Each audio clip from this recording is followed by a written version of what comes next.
Well, good morning. Welcome back to the Daily Bible Chapter.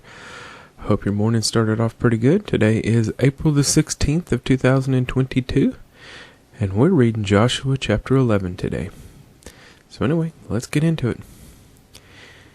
And it came to pass, when Jabin, king of Hazor, heard these things, that he sent to Jacob, king of Madon, to the king of Shimron, the king of Akshap, and to the kings who were from the north in the mountains, in the plain south of Chinneroth, in the lowland, and in the heights of Dor on the west, to the Canaanites in the east, and in the west, the Amorite, the Hittite, the Perizzite, the Jebusite in the mountains, and the Hivite below the Hermon in the land of Mizpah.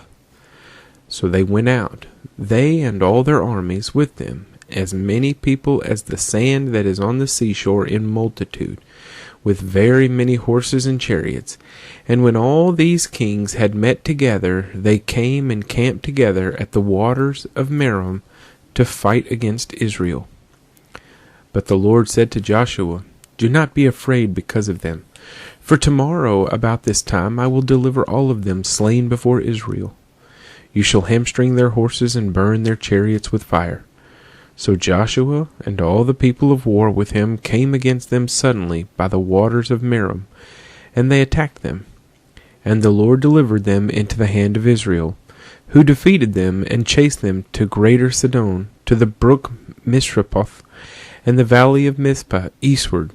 They attacked them until they left none of them remaining.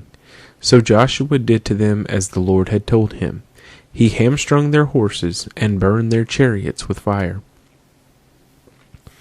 Joshua turned back at that time and took Hazor, and struck its king with the sword.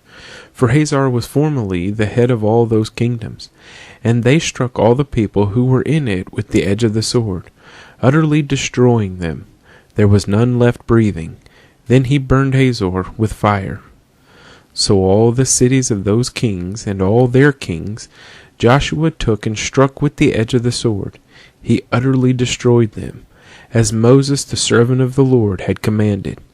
But as for the cities that stood on their mounds, Israel burned none of them, except Hazor only, which Joshua burned.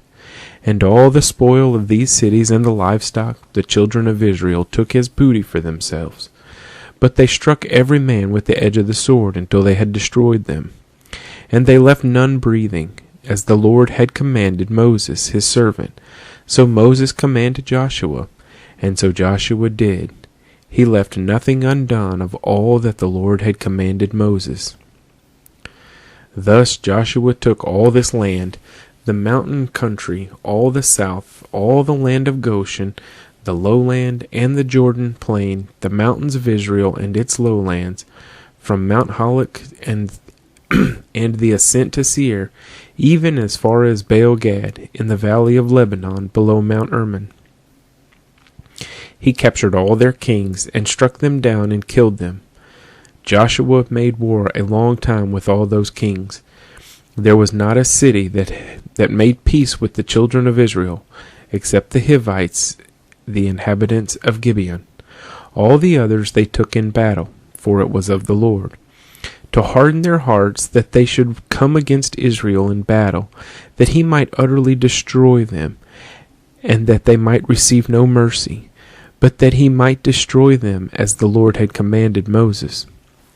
And at that time Joshua came and cut off the Anakim from the mountains, from Hebron, from Debir, from Anab, from all the mountains of Judah, and from all the mountains of Israel.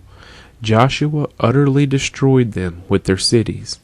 None of the Anakim were left in the land of the children of Israel. They remained only in Gaza, in Gath, and in Ashdod.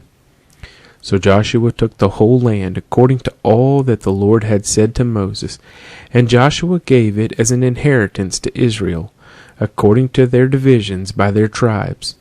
Then the land rested from war. Joshua chapter 11.